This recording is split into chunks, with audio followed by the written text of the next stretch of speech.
Hi, this is Christine with Scrap and Rabbit.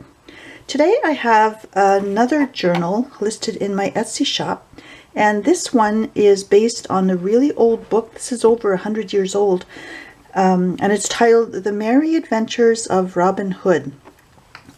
I kept the covers to make this journal, so because it's over 100 years old, there are some wear marks on it, but I think it looks pretty cool. It gives it a lot of character, and I like the fact that it's a story title. So on the side I covered the spine with the cotton fabric, and I've got some trim along the edges, and you can see the 5 signatures, the stitching on the side, and it has these dangle embellishments that I made. There are some beads in there, and there's a little charm of a flower, and lots of different fibers. And this is removable. There's just a little clasp, so if you don't want to leave it on there, you can take it off and use it for something else. It's got tea-dyed cotton ties, and you can also easily remove the ties if you don't want to keep them on there, or if you want to put something else, or if you want to put something else on instead. So let's have a look at the inside. There is no theme inside the journal. That's for whoever gets it to decide how they want to embellish it. There's lots of room for journaling. It's mostly, it's mostly all blank pages in here.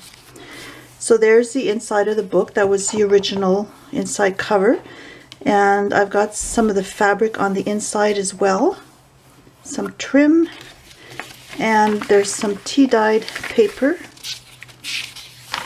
some regular paper, and some scrapbook paper. If you're putting pictures in here, you want to make sure that you're using copies and not your original photos, because these are not acid-free, and you want to protect your original pictures. But you can go ahead and print and add some copies in your journal. And here's an envelope, so you can tuck something behind there, and as well there's a little space here, so it's like a little double pocket. Now these were tea dyed, but I think there might also be some coffee dyed pages in there, and I punched along the border. This is a second signature.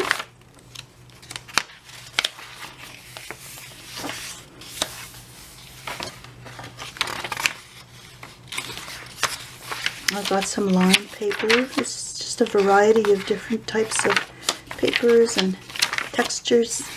Here's a double page that has flaps on either side. Now these ties, I left the ends long because some people like to attach little beads inside their journal, or if you want, you can just cut those back a bit.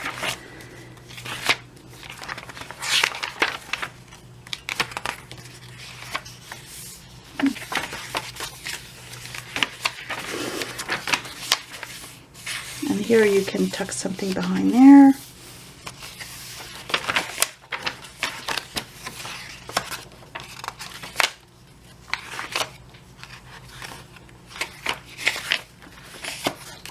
There's another pocket.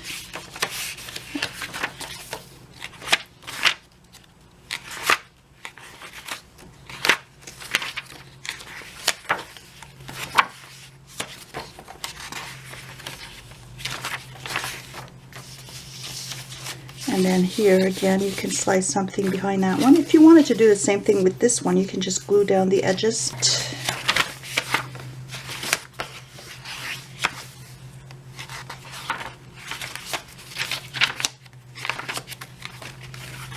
And here's another one of these pocket pages.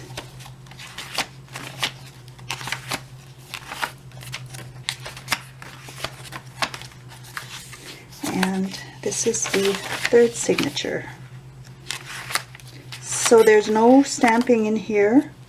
There are no embellishments, so whoever gets this can customize it And I think it's fun to do your own stamping. If you're going to be journaling, you may as well do your own embellishments.